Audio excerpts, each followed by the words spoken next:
Welcome to Fantasy Sports Daily, powered by FantasyGuru.com. Monday through Friday, 12 p.m. Eastern Standard Time, 9 a.m. Pacific. Ray Flowers breaks it all down for you from a fantasy sports perspective.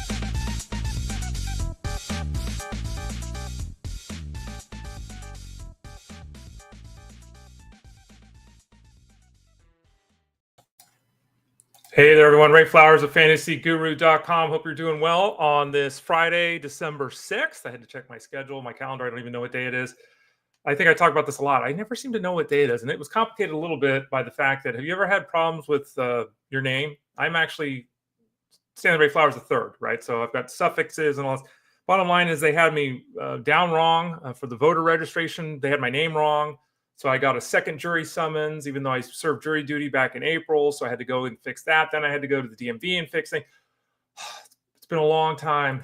Been a really busy morning, I guess I should say. Luckily, all these places are open 8 o'clock because it's only 9 o'clock Pacific time here at the show, Fantasy Sports Daily, every day, Monday through Friday at 12 o'clock Eastern. Luckily, I was able to accomplish all that before the show began so I can relax and spend the next hour talking fantasy football with you. I am Ray Flowers of FantasyGuru.com.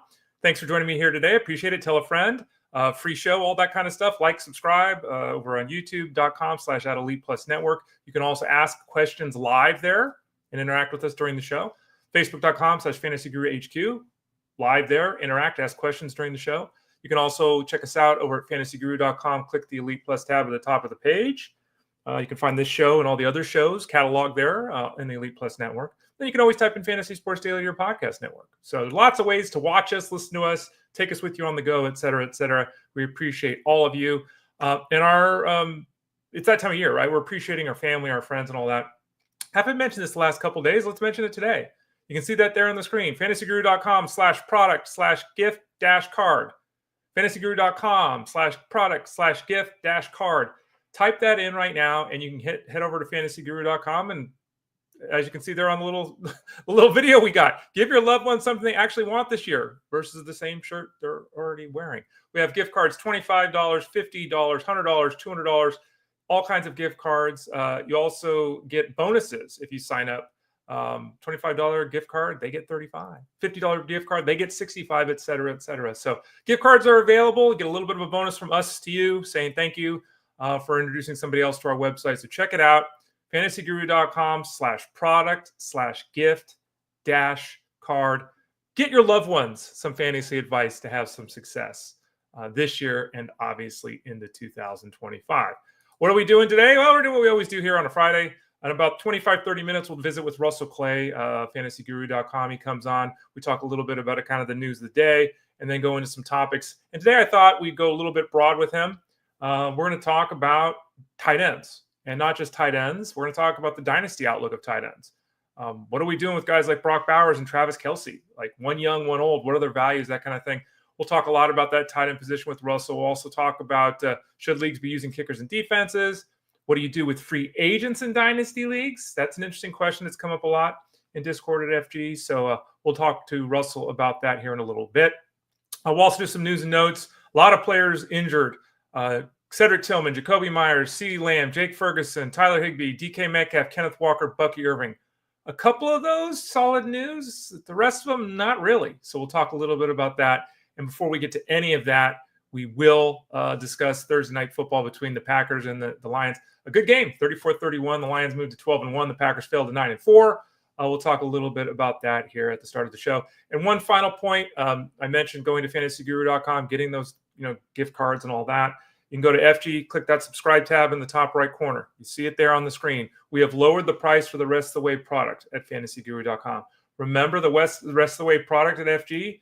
That is including everything but the Super Bowl betting guide. The Super Bowl betting guide is different. It's its own separate thing. But from now through the end of the season, including the playoffs, if you sign up for the football package at FantasyGuru.com, it's $65. It gets you all the seasonal football, it gets you all the DFS football, it gets you all the wagering football, it gets you all of it. It's not a bad deal. I want to check it out over at FantasyGuru.com. Get all three for the low price of one. Maybe your seasonal team ain't doing well and you want to check out what this DFS all about. Maybe you got some money you want to get involved with the betting market. What's that all about? You get access to the articles, to all the experts that you see here on the show, to all the rankings, to all the Discord rooms, to to all the live streams, everything over at fantasyguru.com. All right. Oh, I disappeared it. Let's try that. There we go. Last night, Thursday Night Football, a good game, 34-31. Again, the Lions emerged victorious. It wasn't easy. The field goal at the end of the game there, as the clock was running out to win that game for the Lions, 34-31. Let's go through it, starting out on the on the Green Bay side of things. Wrong Bay. Not Tampa Bay, not the Bay Area where I live. Green Bay. Let's start out with Josh Jacobs. And Josh Jacobs is just murdering it. Last night he had 4 touchdowns. Now, only 3 of them counted. Ray, what are you talking about? Well, Christian Watson got a penalty, so one of the touchdowns for Josh Jacobs didn't count. But he scored 3 touchdowns on the ground. And, you look at this. That's a second 3-touchdown game in 3 games. He's got 7 touchdowns the last 3 games. He's got 8 touchdowns the last 4 games. He's got 10 touchdowns the last, 6 games? 10. 10 touchdowns the last 6 games, including 7 the last 3. And if you go all the way back to week 5 of the season, so this is, 2/3 of the season, he's averaging 20 touches a game, and he's scoring a touchdown a week. And, he has been somebody that coming into the season we were unsure about because he didn't look good last year. He didn't look good last year. Jeff Mann's talked about this a lot. The Elite Sports Show, Monday through Friday, is on 3 to 6 p.m. Eastern Standard Time. I'm here Monday, Tuesday, Thursday, Friday with you on Fantasy Sports Daily. On Wednesdays when I'm not with you, I'm on with Jeff from 3 to 6 Eastern. But he was very vociferous this preseason about Josh Jacobs just didn't look good last year. It wasn't just the numbers with the Raiders. He did not look good. Pushing for a contract, all that kind of stuff, whatever. He's a new man this year. And we saw this graphically in week 12 when what did he break against the Niners? I think he broke 15 tackles against the Niners. It was like an all-time record since they've been tracking this stuff. And he just continues to break tackles. He continues to touch the ball 20 times a week, and he continues to get in the end zone. He is the offense for the Packers. We heard yesterday when we visited with Tyler Beaker, he's on every Thursday when we were talking about Thursday Night Football. He mentioned the fact that the Packers, they just don't want to run fast. They don't want to run a ton of plays. They want to kind of grind things out, control the clock, and win a football game. And they tried that again last night with Jacobs. Wilson and Brooks had 2 touches. That's it. There are a few backfields in this league, Joe Mixon, Chris Brown. There are a few backfields in this league where the guy gets all the touches at the top. And the secondary guys basically just come on the field to give the number 1 guy a break. That's what we got with the Packers. Insane workload volume-wise, insane touchdown production for Josh Jacobs.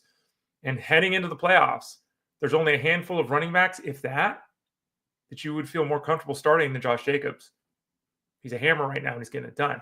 Now, speaking of that lack of passing attack, Jordan Love is somebody that, last year the numbers were terrific. And I sat here, Jeff Mann sat on Sirius. I guess I wasn't. No, I was here last year. What am I saying? I sat here, he sat on Sirius XM. And we talked on and on and on about the mechanical situation with Jordan Love and the fact that maybe the coaching staff was asking him to throw the ball the way he was. But if they weren't, we got problems here. Too much Aaron Rodgers, too much floating, not enough stepping into the target, not enough driving the football in the target, too much leaning back, touch passes, all that kind of stuff. It worked last year. He threw 32 touchdowns. And he, basically had 2 touchdowns in the second half of every game. This year, though, it hasn't worked as well. He's got 11 interceptions in 11 games, though to his credit, he has not thrown an interception in 3 weeks. Okay? But part of the reason he hasn't thrown an interception in 3 weeks is he's not throwing the football. The last 4 games since the bye, Jordan Love has thrown the ball on average 22 times. 17, 23, 28, and 20. He's not throwing the football. And it's a lot like Jared Goff on the other side we'll talk about in a few minutes. Though Goff threw it 40 times last night. And Goff actually the last 3 weeks is averaging 37 pass attempts. He's averaging 37 pass attempts the last 3 weeks, Jared Goff. Jordan Love is now at 22. Love has, again, no picks in 3 games. He's got 2 touchdown passes in 2 of 3 games. But if you look further back now, we're at a 6-game period of time where Jordan Love has 6 touchdown passes. He's averaging 230 yards on 25 passing attempts. So it's late, and I'm not saying bail on Jordan Love, but, the evidence is, I think it's clear now. Because last night they needed to put up points last night. They put up 30, right? They needed to do that, and they had no inclination to throw the ball. We have to have serious concerns about Jordan Love as a QB1 in the fantasy playoffs. There's no volume here. There's no consistent offensive production here, and it's really touchdown or bust. And that's not a great place to be with your QB1. Moving on, Jayden Reed. This doesn't make any sense. Romeo Doubs has been out the last 2 weeks, and Jayden Reed has caught 3 passes. Now, 2 of them were touchdowns. Yay. He's got 3 touchdowns in 4 games. Yay. He had 1 target last night. And again, Jordan Love only threw 20 passes, but your number 1 wide receiver, even if he's your nominal number 1 wide receiver, gets 1 target, your offense has got a problem. And you look back at the production of Jayden Reed, and he's gotten in the end zone 4 times in 8 games. And I use that 8-game period of time because how many times in 8 games has he hit 60 yards? Once. How many times in those 8 games has he failed to reach 30 yards? 6 times. 6. 3/4 of the time for half the season, the number 1 wide receiver of the Packers, Jayden Reed, has not hit 30 yards. So you all know that if you have Jayden Reed, if you have Jayden Reed and you played him this week, it was the right decision. The results are catastrophic, zeros. You got 0 points. Didn't even have a carry, 0 points. If you make it to the fantasy playoffs with an effort of a 0 this week, we're going to have to reassess Jayden Reed because this is, again, the Packers winning football games, staying in football games. It's not about the pass right now. And Jayden Reed took the brunt of it last night. Now, the tight end position, Tucker Kraft did it. He got the touchdown. He got in the end zone. 3 catches for 41 yards. His last 5 games, Tucker Kraft is averaging 3 catches for 36 yards. Whoopee frickin' do. In those 5 games, he's averaging 9 PPR points. Whoopee frickin' do. Now, he scored touchdowns in 2 of 3 games. Now, if you go back a little bit further, go back to week 4, he scored 7 touchdowns in 10 games, so he's getting in the end zone.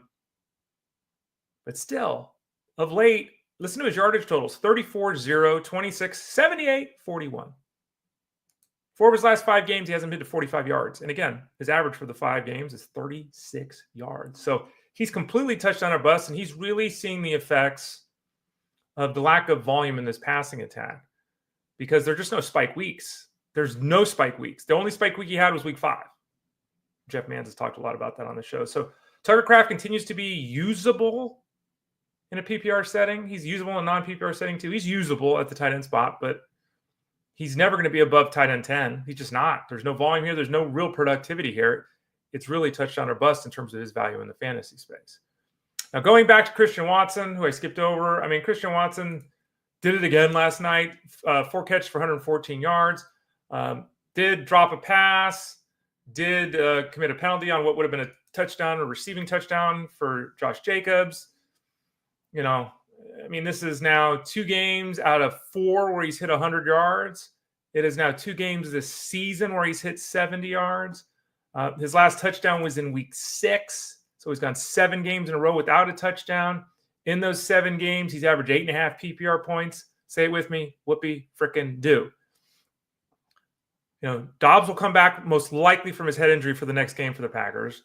And then you're not seeing 7 targets to Christian Watson. A huge volume last night in terms of percentage. 7 of 20 passes is obviously a 35% target share. If you look at his previous 3 games, 4, 3, 4. His average on the year in terms of targets, remember 7 last night. His average on the year for targets is 3.8. So Christian Watson continues to be the dart throw that you hope, pray on, and sometimes you get a nice effort. But, 5 of the last 7 games, he's been under 9 points. And then more of the same last night.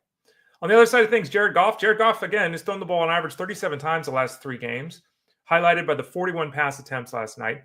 Disappointing to hit 3/4 of your passes and throw the ball 41 times and only throw for 283 yards. Disappointing. But he went 283, 3-1. So there's no disappointment in his fantasy production. He continues to be somebody that comes up a ton in questions here on the show, obviously over at fantasyguru.com. Do we start this guy? And we continue to say start him. And on the whole, he continues to get it done. 4 or 5 games with double-digit touchdowns, He had the 3 last night. He had the 1 5 interception game. That's really been about the only hiccup this year. He doesn't run. I think he's only thrown for 285 yards 1 time, so there's not a lot of volume here in terms of yardage. but it's 235 and 2, 242 and 2, 251 and 2. It's usable, obviously, in the fantasy space, and we saw it again last night. David Montgomery, despite what we saw last night from Jahmyr Gibbs, both these guys touched the ball about 20 times. Montgomery had 19 touches. Jahmyr Gibbs had 21. So 40 touches out of the backfield, which is pretty remarkable. 40 touches for the two backs, 41 pass attempts for Jared Goff, and Jordan Love threw the ball 20 times. And they ran the ball as a team a total of 24 times. So obviously a huge difference there in terms of plays last night. But David Montgomery, Jahmyr Gibbs. Montgomery has caught 3 passes in 4 consecutive games and in 5 to 6 games, which is not a big number. But remember, 3 catches for 30 yards every week, that's like scoring a touchdown in a PPR setup. That is pretty big. And you look at Jahmyr Gibbs, and Jahmyr Gibbs last night caught 6 passes, but Jahmyr Gibbs has been catching 2, 1, 3, 1, 2. He is, in the last month and a half, the more consistent pass catcher has absolutely been David Montgomery. He catches 3 passes every week. It does not happen with Jahmyr Gibbs. But last night, Gibbs did do that, 6 catches for 30 yards and a touchdown.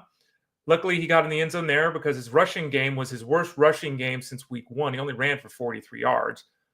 But no concern here. He had 20 touches. He caught 6 passes. He got in the end zone as a pass catcher. Same old for him. That's the same old for David Montgomery.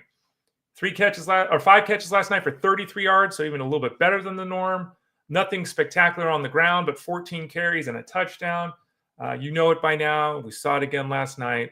Both Gibbs and Montgomery are must starts, and that's why I always get so frustrated with people who always seemingly have David Montgomery out of their lineup.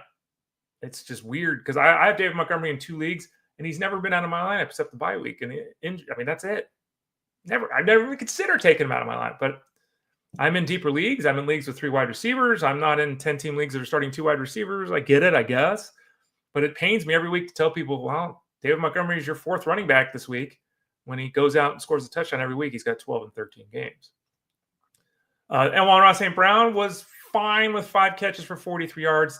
Disappointing when you score 34 points.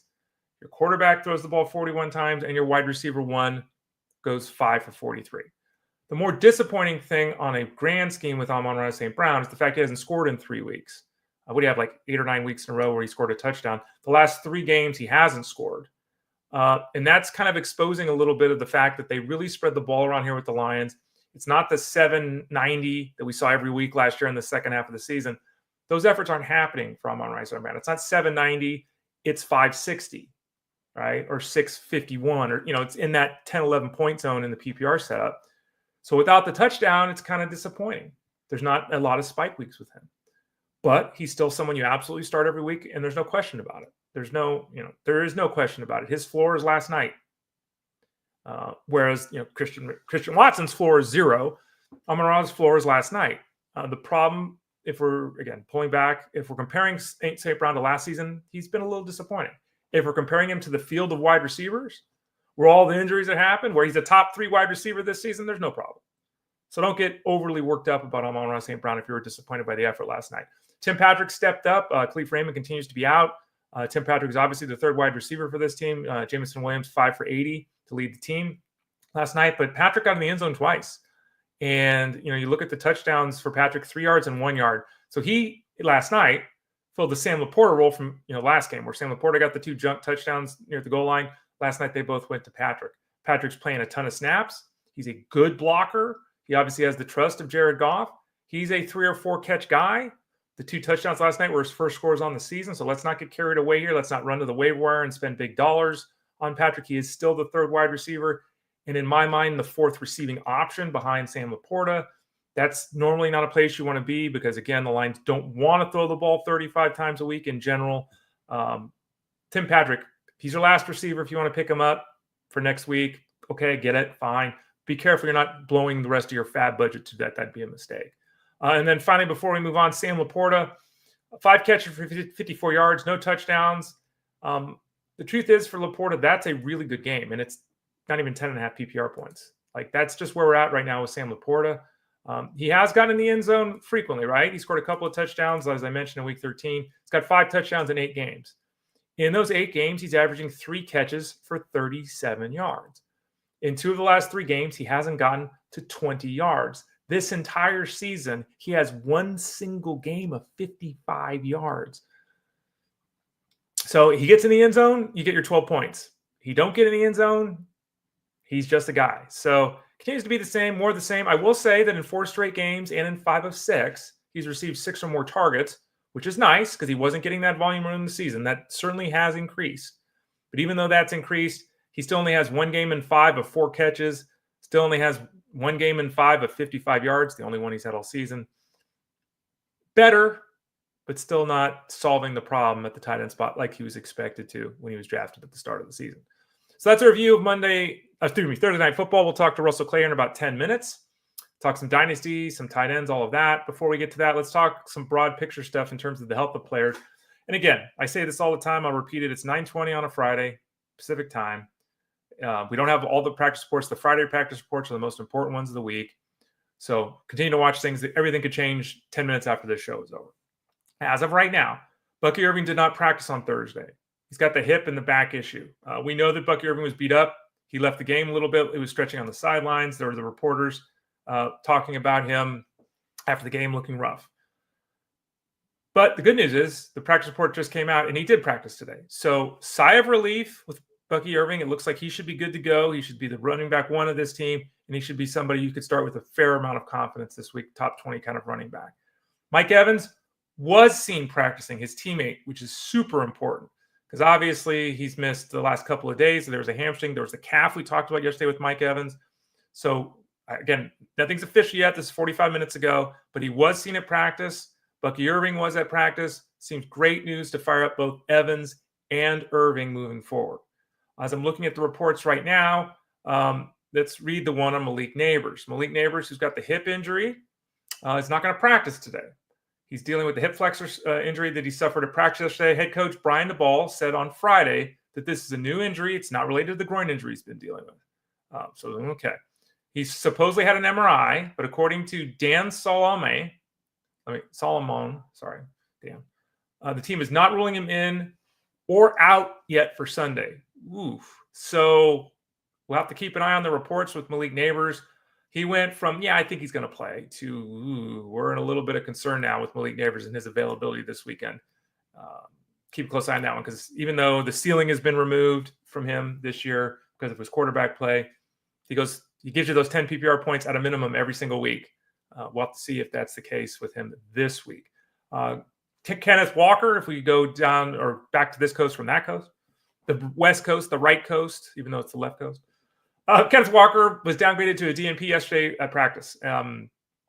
Now, he's a veteran kind of player. He doesn't need to practice, all these kind of things.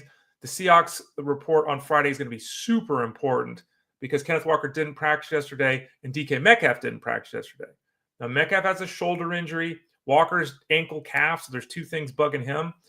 The belief at this point in time, as we record the show, is that Walker and Metcalf will both play and see a full complement of snaps this weekend.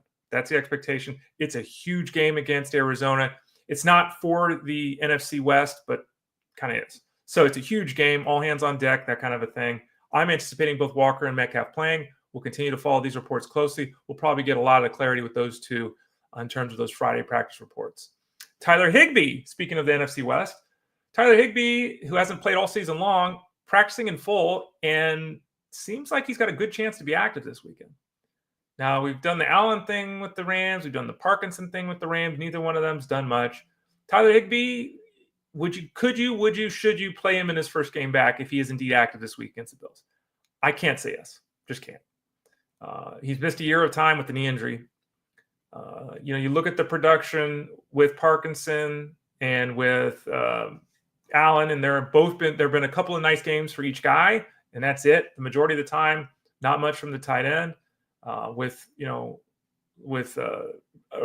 Robinson, who should play this weekend, according to what we think right now.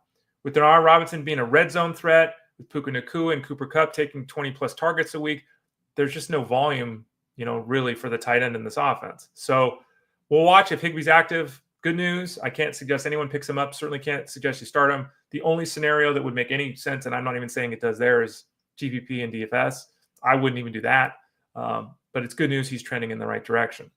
Jake Ferguson, another tight end who I've had a lot of questions about this week. We did get some good news. He seems to be trending in the right direction. He was a full participant in practice yesterday. That would seem to suggest that after missing 2 games, he'll return from his head injury to play this week against the Bengals on Monday Night Football. Let's hope we get a definitive he's in, because again, it's Monday Night Football, and we don't want to, right? We can't be waiting all that time without a pivot unless you can go grab Mike Gesicki on the waiver wire. So let's hope we get that clarification. But it does look like Ferguson is trending toward playing. Now his teammate CeeDee Lamb, I'm still expecting him to play at this point, but this is another Malik Neighbors scenario. He's got the shoulder injury, does Lamb. He didn't finish the last game. We all know that. He's all kinds of beat up. We know that. Team isn't going anywhere. We know that. He was held out of practice yesterday. Probably a maintenance day. Unclear if that's the case. Probably a maintenance day. I would still be looking at Lamb and thinking about starting him this week. In fact, that would be my expectation and my plan. But we'll have to wait and see and get some more information there with him. If he's out, we can pivot to Brandon Cooks, but they're not the same kind of receiver. You know, Cooks has had the 1 game back, and he scored the touchdown. He actually led the team in targets that game, if I'm not mistaken, with 1 more than Lamb. But you got Tolbert and Brooks and Turpin. Like, there's all these guys. There's probably not an alpha that emerges if Lamb is down. None of those guys are likely to now see 9 or 10 targets if Lamb is out of this game. So there's not a real obvious pivot. Again, I'd probably go Brandon Cooks, but that's not good. So we really don't want to be in that zone if indeed CeeDee Lamb were to sit out. Now, this one, we've spent a lot of time this week, last couple of weeks actually, a lot of time talking about the backfield situation with the Raiders. Who is it? Is it Amir Abdullah? Is it Sincere McCormick? Is it Zamir White? Is it Alexander Madison? Right now, it looks like Madison's got a chance to play this week. It looks like McCormick's the guy right now. We talked about this yesterday. We got another issue, though, and this is a significant issue. CeeDee Lamb was added to the injury report yesterday, didn't practice with an ankle issue. So, he went 697 the last game for the Raiders. He is the passing attack for this team. We currently have him against a horrible Tampa Bay Buccaneers secondary. We currently have Meyers over in the rankings at fantasyguru.com as a top 15 wide receiver in a PPR setup this week. Didn't practice yesterday. So we have to keep a very close eye on how this plays out, especially today. We should get some clarity as to what's going on. What direction is this team going to turn if indeed this is a significant injury that's going to preclude Meyers from doing much? Maybe it was just a day off again. Something to keep an eye on, though. Just like with the Cowboys, Aiden O'Connell, by the way, missed practice too with an illness. He's expected to be okay this weekend. But if Jakobi Meyers is out, remember, Adams is obviously already gone. Brock Bowers is basically then cemented, if he's not anyway, in double-digit target zone. If Meyers is out, he's probably there anyway. But it's who steps up. DJ Turner is on the injured list. Trey Tucker's got a lot of speed, but Terrace Marshall?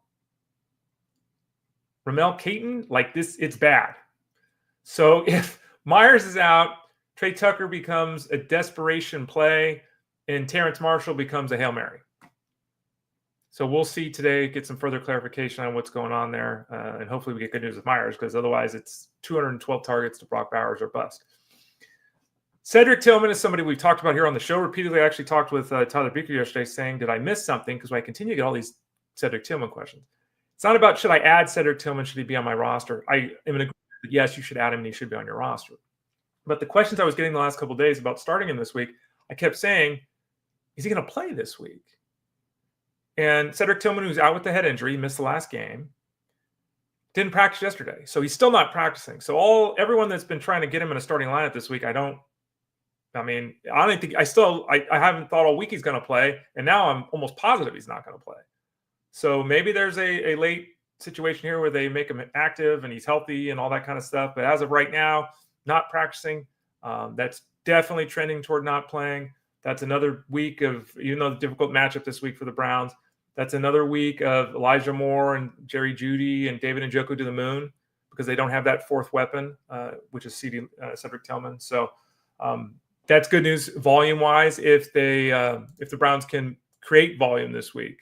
Not an easy matchup, obviously, against the Steelers. The Steelers just were trounced defensively by the Bengals. They're going to be out for blood. Let's hope it's not a 4-interception game coming for Jameis Winston. But Cedric Tillman doesn't appear like he's going to play this week. Just an FYI. Okay, every Friday, we talk to one of our vets from fantasyguru.com, one of our mensches, one of the guys that helps us run the product, one of the guys that you see here on the show every Friday at about 12:30 Eastern Standard Time, the guy that runs our Dynasty stuff over at fantasyguru.com, the guy who does college football over at fantasyguru.com, the guy who basically, he does it all. Live streams. I didn't even mention live streams. He does it all the time. And to get all of his work, go to fantasyguru.com, click that subscribe tab in the top right corner, get his college work, his NFL work, his dynasty work, his seasonal work, the articles, the live stream, the Discord, $65 through the rest of the season, including the playoffs, over at fantasyguru.com. All 3 products for the price of one to get our man, Russell Clay, on your side. Russell, how you doing today, buddy? Welcome to the show. What's up, Ray? How you doing? I'm doing okay. I like the you haven't changed the picture on the back there for a bit. You got rid of the piano? You've just been on the sidelines here a lot lately. You know, I put the Saquon up there a few weeks ago, and usually I rotate it, and then I've just stopped rotating it. He's doing pretty good right now. Is that what we call it? Pretty good. By the way, any chance he wins the MVP, or is that a lot of people are pushing for it? What do you think? With what we know now, we kind of know the jig is up. Like, I was a big Adrian Peterson for MVP guy. And now I'm kind of like, well, I know what Saquon looked like just a year ago, and he was not making that Giants team any better. But for fun, heck yeah, I'm in. Let's do it. But reality, no. Yeah, it's tough. Russell Clay at fantasyguru.com.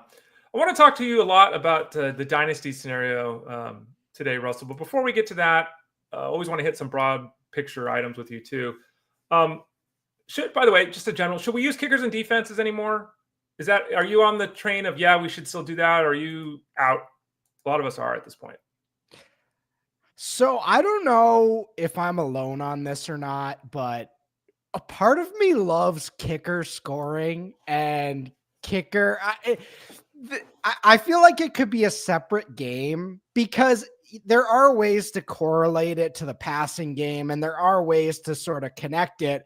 But as far as what we do for a game in fantasy, it doesn't make much sense to be in it's quarterback, running back, wide receiver, tight end, and even tight end beyond Brock Bowers is pretty sketchy. So I think kicker's a fun element, but it's almost its own thing. It's like its own, like if we had a DFS game where you had to pick the top 3 kickers, I feel like that would be more fun than having it sit there and then watching Justin Tucker miss 3 field goals in prime time. That's horrible. Yeah. I always thought it was bizarre that arguably the greatest athletes in the world have games decided after they've killed each other for 59 and a half minutes by a soccer player.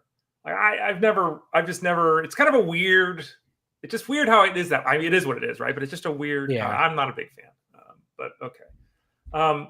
Let's move a little bit more to the dynasty scenario. And I thought it was interesting. Again, if you sign up fantasyguru.com, subscribe tab at the top right corner, you get access to all the different Discord rooms, including the dynasty room. And there was a question, I think, that went to both of us. It was either yesterday or the day before, Russell. And it was talking about Elijah Moore. And we pick Elijah Moore up in a dynasty scenario. And I wanted to use it not specifically about Elijah Moore necessarily, but if we're talking about a dynasty league, and for the sake of saying it, a dynasty league, you keep your whole team. It's not you're keeping 3 or 4 guys, you're keeping your whole team. So we're keeping our whole team. What do you do? How do you value a player like Elijah Moore, who's A, going to be a free agent, and then B, obviously, we don't know where he's playing, what his offense is going to be, what his role is going to be, who's his quarterback is going to be. How do you value a guy like that? Because we like to think, well, this guy's really big and fast, or this guy's really, they're all big and fast. Like, so how do you judge a guy that's going to be a free agent when he's not CeeDee Lamb, when he's not Nico Collins, when he's not one of the elite players at the wide receiver position? So in terms of Elijah Moore and his career, I do think we've seen what he is, and that is a slot. So he's very dependent on the offense he's on. Now, of course, this Cleveland offense has shifted with Jameis to one of the more explosive in the league. So he's getting all this volume. They're throwing 45 times a game in that type of circumstance, he's going to be pretty good if he's getting those targets. So that is what you have to account for. What has he looked like in mediocre offenses versus what has he looked like in this probably once in a career circumstance? Jerry Jeudy, on the other hand, has the pedigree to say, all right, maybe this is real. And if and when he does go to a different situation, perhaps if he can stay healthy, which has not been a thing he's been able to do, he can be a high end wide receiver, because even before the injury, it felt like he was overtaking Tillman. So I just want to share that, because Jerry Jeudy is not young, but he may be a great buy in Dynasty. Let's talk directly about the tight end position. It's such a mess that I wanted to kind of, and this again is another situation that really popped up based on a question that was asked in Discord. And it was about Brock Bowers, who obviously has got a chance to have the greatest rookie season of all time by a tight end. It's probably Mike Ditka right now. Yeah, the head coach. Brock Bowers is setting all kinds of records. What is his value in the Dynasty League? Because someone, I think, if I remember correctly, they were getting like Will Dissly or something and like 2 first-round picks. And both you and I said, whoa, that sounds great, but no, we're not doing that. What's the value of Brock Bowers, and how do you put his value given the fact that he seems like I'm going to be the number one guy at this position, at a position where there's not a lot of number one guys at Russell? You do all of this dynasty stuff to get guys like Brock Bowers. He's 20, 21, 22. He's going to put up 100 catches and over 1,000 yards in year one with Gardner Minshew and Aiden O'Connell and whoever. There was another guy in there at one point. I don't even remember. It doesn't matter. The point is, this guy is immense. And if you have him and if you drafted him, you probably got him at what, 105, 106. So these are the types of guys we're trying to acquire. This is at the end of the roadmap here. This is it. So if you're trading him, you better get 3 or 4 firsts or something really crazy, because you also have a huge positional advantage. We don't really have anyone to compete with him right now. Sam LaPorta is a great tight end, but he's been pushed back to the end of the depth chart there. And I see Sean wrote in the chat, Bowers is what Kyle Pitts wishes he was. And I would say Bowers is what I kind of envisioned Pitts was going to be. Right. So yeah, that's exactly right. This is, so don't, yes, you hit, and yes, you can make a profit on that rookie pick. Like, you can make a profit, right? You could probably get 101, or whatever, but I would really be careful, because if you trade him, you're going to have to deal with him on the other team. So yeah. Marissa Clay at fantasyguru.com. And another thing, if you trade him, now your Chigakonkwo is your starter. Like in a dynasty league, you're not. I mean, I've got George Kittle, and I'm just praying Mike Gesicki can hold on in my dynasty league, because that's, I've had all these other Ogletree and Brevin Jordan. I've had all these other guys, and they just haven't hit, right? So I think that's another part of this too. On the other end of things, we've got Brock Bowers, who's now the guy, and we have Travis Kelce, who's slowly losing being the guy, but still top 5 tight end, still top 3 tight end, still very productive. I don't know. Does he want to be a movie star? Does he want to be a singer? Does he want to? I don't know. He's doing everything but playing football, it seems. I don't know if that has part to do with his downturn this year. I don't know if it's just age catching up, both. What's the value of Travis Kelce? Like, he still is somebody that can be a league winner for somebody who is desperately in need at the tight end spot. But, like, he's got 1 more year, I think, on his contract, could retire. Like, how do we value him in a dynasty setup? So the last 2 years, the Chiefs have made it clear they're not going to use him in a featured way every game in the regular season, which he was for 6 to 8 years, where we'd get those 11 to 1,300 receiving yard seasons. I think that's a wrap. And Noah Gray emerging as a fantasy relevant guy, and Rashee Rice earlier in the year. The Chiefs are moving on from him as a featured guy in the regulars. In the playoffs, could go back to the old school stuff, but it's a wrap.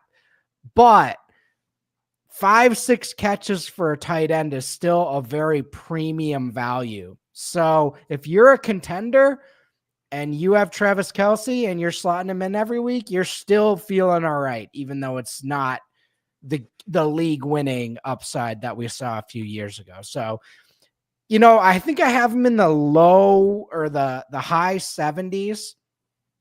And if you have a rebuilding team, you can trade him for a nice haul, or hopefully you did trade him for a nice haul. But ultimately, it kind of is what it is at this point. Russell Clay at fantasyguru.com. He's our dynasty guy over at fantasyguru.com. He's with us talking football every Friday at about 12:30 Eastern Standard Time. Let's move on to a younger guy who doesn't have the upside of either of the two players that we talked about, but somebody that, since the start of last season, he gives you 9 or 10 points a week on a pretty consistent basis, and that's Jake Ferguson. He catches 4 or 5 passes, gives you 45 yards. Okay, and again, it's pretty consistent, right? It's not the peaks and valleys of a guy like Tucker Kraft. It's up, down. It's pretty much the same thing every week. Now, Ferguson never gets in the end zone. So that's the negative there, whereas Kraft has these theoretical 15, 16, 18-point weeks with the touchdown. Ferguson really doesn't. He should play this week coming back from the concussion is what we're seeing here. He's been productive again with multiple quarterbacks. He's got a solid role in this offense. What are your thoughts on Jake Ferguson? 10 points a week? Yeah, but it's a pretty consistent 10 points a week. Yeah, well, I like Jake Ferguson. He was a good pick for them in the 4th round, and he's played really well. However, I would say the Dallas Cowboys tight end role is more valuable than Jake Ferguson, because we saw Dalton Schultz, who has basically been shoved into storage in Houston. He was thriving as a later round pick in Dallas, and then he goes to Houston, gets paid, and they drafted Cade Stover, and they have Brevin Jordan, and they just don't care about him anymore. They just gave him another contract extension, right? Yeah. So when you look at that, and then I look at Luke Schoonmaker or whatever his name is, the athletic 2nd round pick from last year, I don't think they drafted him in the 2nd round to not play him. And Jake Ferguson has given Schoonmaker multiple opportunities this year with injuries. So dynasty wise, I think you're really sweating if you have Jake Ferguson right now, at least heading into next year, because Schoonmaker's playing well, scoring touchdowns in the games that Ferguson is out. So I don't really like either of those guys, and I would take the upside shot. Schoonmaker's probably on your waiver wire in Dynasty right now, and I would just say he is highly athletic, 2nd round pick, and he's been playing well in his games he's gotten to start. So just keep an eye on him. Russell Clay at fantasyguru.com. This next guy is different. His age is between the youngsters and Kelce. He's been in the league, though. This is his 8th year. It's his 4th team. He scored 8 touchdowns one year, but he never had 600 receiving yards. Never had 50 catches in a season before last year. This year, he's up to 58 catches. Over the last 2 months, he's been a streaking upward tight end one who's averaging like 6 catches for 70 yards, which is pretty big numbers for a tight end. It's Jonnu Smith. And we've all seen Jonnu Smith. We've all said for years, this guy's pretty talented. The Falcons even tried him as, fullback, halfback, whatever, a couple times, H-back, all that kind of stuff. Is this for real? Is this a one-off? Because he's again, this is his 8th season. This is the first time he's done what it appeared he could if given the opportunity. What do you think about Jonnu Smith? It's funny because he came into the league with the Titans and they had Delaney Walker for many years who didn't break out till much later in his career and was this gadget player that eventually turned into a really strong fantasy asset. And Jonnu Smith has been awesome, and he was awesome last year too. The only problem was he was getting in the way of my Kyle Pitts situation, which clearly he wasn't getting in the way of much because Kyle Pitts is, not doing much anymore. So clearly that wasn't a Kyle Pitts thing going on last year. That was a Jonnu Smith being good. And he's come to Miami. They know how to use him. They have optimized his skill set. And he's just their dump off guy. And they don't want to use Hill like they did in previous years. And yeah, he's the clear third in that offense in a Miami offense that isn't quite as good as last year, but is still very good. So I think this is a little sustainable, maybe not for 5 years, but if you can get another year or two out of this in Miami, hell yeah. Russell Clay, fantasyguru.com. Okay, let's talk Kyle Pitts. We got to do it. He's 6'6", 250, and he's 24 years old. You were just talking about Delaney Walker, who was a fifth the athlete of Kyle Pitts, I think, if we're being kind. You still see it at times. You still know it's there at times. We've seen gaffes on the field. We've seen multiple coaching staffs. We've seen multiple quarterbacks. He had 1,000 yards as a rookie, and then it's not, doesn't get in the end zone, not a red zone threat, even though he's 6'6". I think it's easy, cheap, and correct to say he's still a tight end one. Because if we're in a 12-team league, it's really hard for me to look at somebody and say in a dynasty scenario, there's 12 better guys than him. Is that fair, or is it time to move on? It's never time to move on, man. No. All right, listen, it's like year 10 for Mike Gesicki, and I still haven't given up. Okay. Some of these tight ends are just with us the entire time. Kyle Pitts is going to be employed for a very long time in the NFL. It's just not what I wanted. This is not even close to what this was supposed to be. So it's a bummer, man. I thought this was going to be I don't want to say Hall of Fame career, but multiple 1,000-yard seasons, like high-end fantasy tight end, and it's not even close. And he doesn't have excuses anymore because he didn't come into this season injured. He could be. Like, he could just be compromised from that injury last year. He does not look right, but he has Kirk Cousins now. If you suck with Kirk Cousins fantasy-wise, then it's not working. Look at Bijan this year. Look at Drake London this year. Both those guys are thriving. Mooney too. And Mooney. Even though Kirk Cousins stinks, fantasy-wise, the Falcons are all right this year. So, yeah, I've never seen someone not thrive with Kirk Cousins as their quarterback fantasy-wise, if they were actually good. It's the Laquan Treadwells that really didn't pan out. So I think he's going to be all right. He's probably going to make a lot of money in his career, but fantasy and dynasty-wise, this sucks. Last year, Sam LaPorta scored 10 touchdowns. Really strong rookie season. Jeff Mans was very loud this preseason saying he was being overdrafted. Don't take him in the second or third round. People did it anyway. Paying a price now because he's been just a guy, to be fair.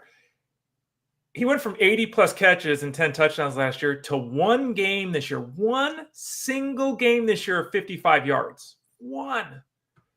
And it just seems like, he's one of the morass of tight ends now that catches 3 or 4 passes for 46 yards, and all that matters is if he gets a touchdown or not. That's what this season has looked like. And we can talk about the way they spread the ball around. Last night, the 2 running backs for the Lions, they had 40 touches. They don't necessarily throw the ball a ton every game. Game flow this, game flow that. But the bottom line is Sam LaPorta, production-wise, is nowhere near where he was last season. Where is he moving forward?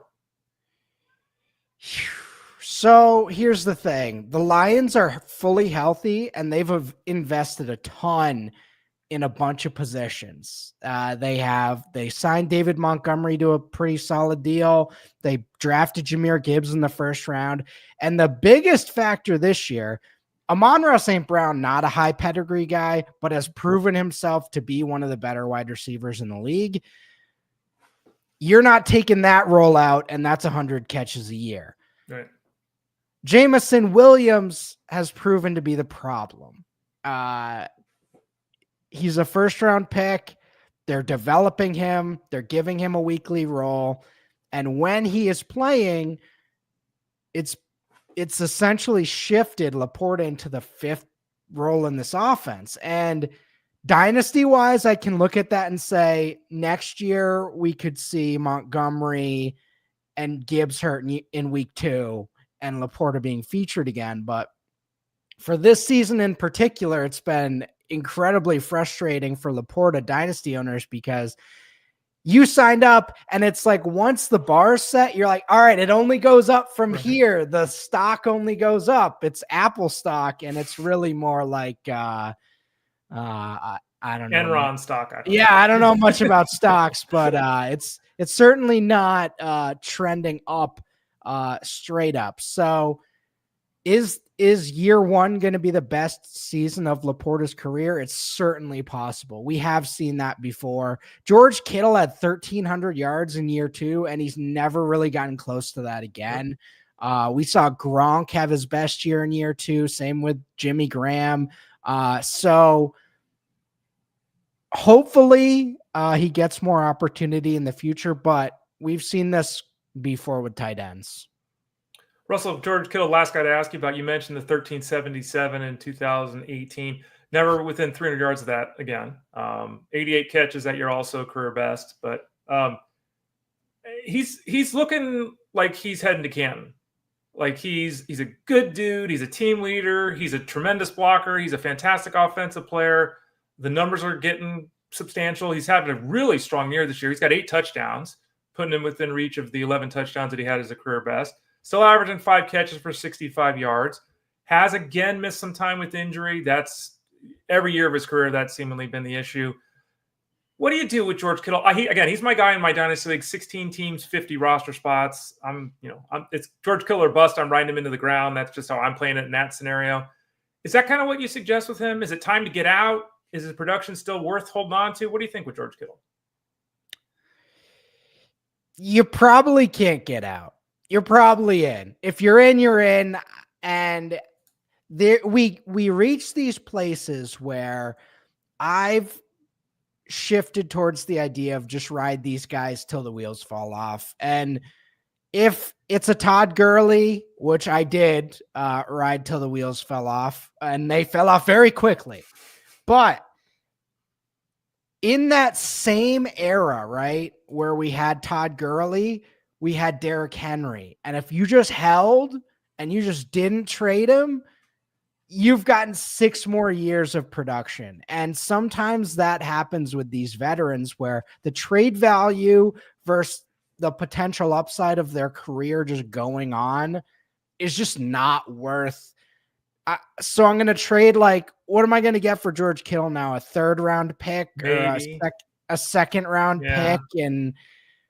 And then I watch him next year and the 49ers are back and he has 2 40-point games to begin the year and I'm sick. And he is over 30. So the drop off could be coming, but he's with the 49ers. He's in a good spot. I just redraft wise, I wouldn't want to give up on him yet. And you're not getting enough. So yeah, I'd just hold, and if it ends, it ends. You didn't lose, it's not like you're losing Andrew Luck retiring out of nowhere, Now he's running the Stanford football team now. Did you see that story break this week? Luck is? Yeah, Luck. Yeah. No way. Did they hire him to be I don't know, was it Andrew Luck? Let me type it real quick. Yeah, he's from Stanford for those people that don't know. But yeah, I saw a news report. I didn't really pay attention. I'll figure it out here as we're talking here. But yeah, he's doing something with Stanford. He's going to, general manager of Stanford football. Good. So yeah, I like having him in football. I mean, it was brutal. I was so sad when he retired out of nowhere because I kind of thought he was going to be Peyton Manning. Yeah. And He was for like a year and then he left. So that was a bummer. Let's help some people right now. Let's go to the chat room. Again, if you're watching live on facebook.com/fantasyguru HQ or youtube.com/@elite+network, you can interact with us live during the show. Our buddy David P., who's always in the chat room asking questions, says that he picked up Garendo. And the question is this cuff Patrick Taylor or Israel Abakanda? And why isn't Mason on the injured list? I have said on this show, I think, and I know that we definitely talked about it on the Elite Sports Show, that right now the handcuff to Garendo is Patrick Taylor. I mean, Abanikanda has just been with the team for a handful of days. I think it's very possible, if not likely, that IA ends up taking over that second spot ahead of Taylor once he's up to speed, which could be as early as next week. That's my read of the situation. Is that your read of the situation, Russell? That is my read, but we may be, if we lose Garendo too, we may just be too far gone. It just may be a wrap, and the 49ers, that looked like a defeated team last week. It was rough conditions. They have a brutal schedule, but it just looks like it's a wrap and everyone's ready for the season to end for them. So I'm super excited about Garendo getting a featured role, but if he gets hurt, I'm not a huge Patrick Taylor guy. And then, as you mentioned, Abanikanda has a cult following because of his athleticism and potential upside. I could see that working. That could be one of those random 30-pointers at the end of the year, but I wouldn't be running to the wire to handcuff Garendo.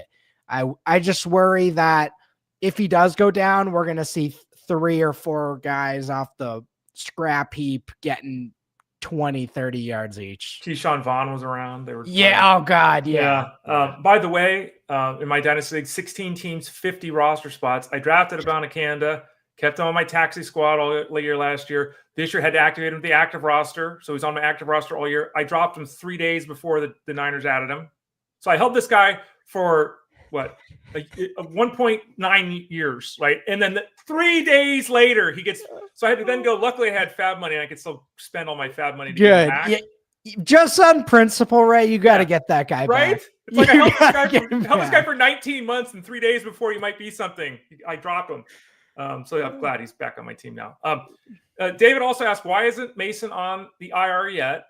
Good question. Shanahan had reiterated he's going to the IR. I don't have any direct insight. I'm fully anticipating Mason going to the IR. It just hasn't happened yet. Is that your read of the situation too, Russell? Yeah, I'm not exactly sure. 49ers are always sketchy with their injury stuff, but I would assume he is. I wouldn't really need to hold him at this point, I'll be honest. Right. What about the final part here? David says, all right, we're going to add this backup running back. And everyone's got Kareem Hunt because of the advice on this show and over at fantasyguru.com. Everyone's got Kamani Vidal because of the advice on show and everything over at fantasyguru.com. Do we drop one of these guys, Hunt or Vidal? I mean, I feel like we do because we want to cuff Garendo, but you just threw some cold water on it. That maybe not being the right idea. What are you doing here? Hunt, yes. Hunt, I'm cool with dropping for Taylor or Abanikanda. Vidal, if you have him, you were waiting for this moment all year. Dobbins on IR. We're heading towards a few weeks.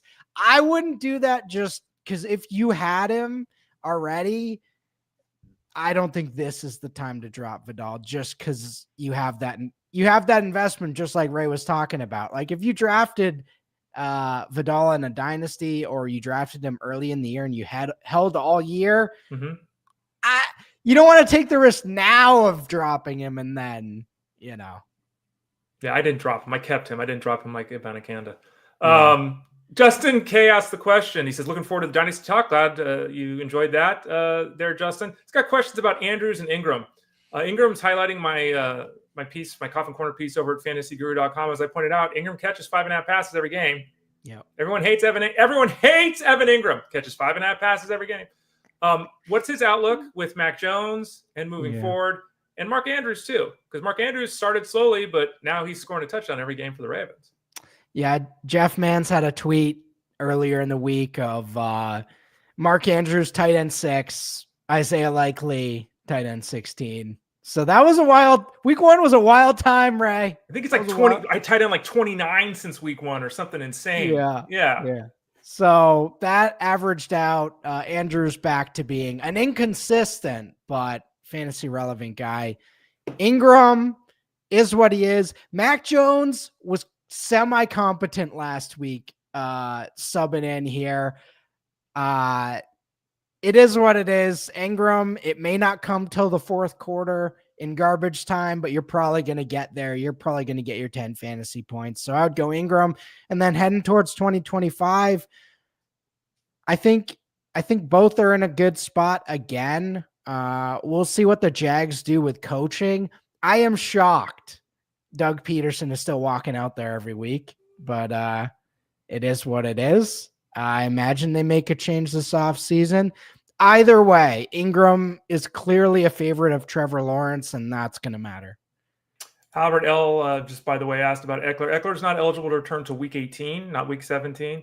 And I talked about him, spent 4 minutes on him earlier this week. I don't know if he plays again. He doesn't remember he doesn't remember the hit, doesn't remember getting taken off the field, doesn't remember going to the hospital. Like, he's got significant memory loss. Wow. And that's not a good sign. So I don't even know if he plays again this season. Eric S., hello, Ray and Russell. Happy to tune in Friday for you guys. Tough choice at quarterback this week. Wilson or Stafford? And you look at the matchup this week, Russell Wilson against Cleveland, Matt Stafford against Buffalo. I'm in the Stafford camp. What say you, Russell? I think that's the play. But what we saw last week with Winston is he's back to tornado Winston mode in Tampa Bay, right, Ray? Yeah, remember that? Where games would just get completely out of hand because he's slinging it all over the place. So the thing with the opponents of teams facing Jameis Winston is that they may have to score 4 or 5 touchdowns. The other end is he may throw 2 pick sixes in the first half, and then you're toast. So, yeah, Stafford's the safer play there. That game could get rolling as well. But I will say, if Wilson throws for 400 yards, it wouldn't shock me. Oh man, well that's good because I've told about 68 people to play Wilson out of the grouping of wider, quarterback 2s that are available this week. So that's good to hear. Senor Rojo, if Breece Hall can't play this week, and we don't know at this point if he's going to play with that knee injury, what are our thoughts with Braylon Allen? To me, I'm starting Braylon Allen over Xavier Worthy. That's just me. But I don't know. Their Jets are messed up. But if Braylon gets 15-plus touches, he's usable, right? Yes, absolutely. We've been waiting to see a Braylon Allen game all year since his early season breakout of sorts. This is a real good running back. And had he not been drafted to Breece Hall, he might have done the Bucky Irving of just overtaking the starter. He just has a really good starter ahead of him. So, yeah, Braylon Allen, if you held these guys all year, this is the time. So, yeah, if Breece is out, then I'm firing Braylon in.